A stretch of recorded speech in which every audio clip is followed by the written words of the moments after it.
एक बार प्रेम से बोलो हर हर महादेव। गौरा मैया की जय, कार्तिक गणेश की जय हो। तो मैं आप सभी लोग के बीच में एक भोले जी का बहुत ही सुंदर गीत लेकर आई हूँ। बहुत अच्छा गीत है, भजन है। तो आप लोग सुनिए नए अंदाज में, नए तर्ज पर। कैसा लगा कमेंट बॉक्स में ज़रूर बताइए। भोले जी गौरा मैया से क्या कह रहे हैं, इस गीत में आप लोग को गाने के माध्यम से सुनाया गया है। बोल रहे हैं याद करा गौरा जब कुंवार रहलू। सुनिए आप लोग। याद कर गौरा जब कुंवार रहलू, याद कर गौरा जब कुंवार रहलू, नैहर में पूजा हमार कैलू। याद कर गौरा जब कुंवार रहलू, नैहर में पूजा हमार कैलू। काशी बनारस से जलवा ले अइलू, जलवा ले अइलू हो, जलवा ले अइलू। काशी बनारस से जलवा ले अइलू, जलवा ले अइलू हो, जलवा ले अइलू। जलवा से चरण हमार धोवलू, जलवा से चरण हमार धोवलू, नैहर में पूजा हमार कैलू।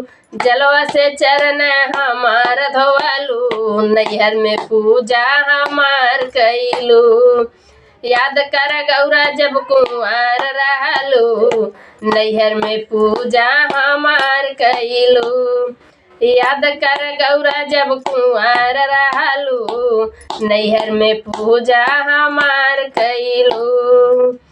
चंदन घिसी घिसी भरलू कटोरी, चंदन घिसी घिसी भरलू कटोरी, भरलू कटोरी हो, भरलू कटोरी, भरलू कटोरी हो, भरलू कटोरी। चंदन से टीका हमार कैलू, चंदन से टीका हमार कैलू, नैहर में पूजा हमार कैलू, नैहर में पूजा हमार कैलू। याद कर गौरा जब कुंवार रहलू, याद कर गौरा जब कुंवार रहलू, नैहर में पूजा हमार कैलू। याद कर गौरा जब कुंवार रहलू, नैहर में पूजा हमार कैलू। बाग बगैचा से भंगिया ले अइलू, भंगिया ले अइलू, धतूरा ले अइलू। बाग बगैचा से भंगिया ले अइलू, भंगिया ले अइलू, धतूरा ले अइलू। भंगिया से पूजा हमार कैलू, भंगिया से पूजा हमार कैलू, नैहर में पूजा हमार कैलू, नैहर में पूजा हमार कैलू। भंगिया से पूजा हमार कैलू, नैहर में पूजा हमार कैलू। याद कर गौरा जब कुंवार रहलू, नैहर में पूजा हमार कैलू। याद कर गौरा जब कुंवार रहलू, नैहर में पूजा हमार कैलू।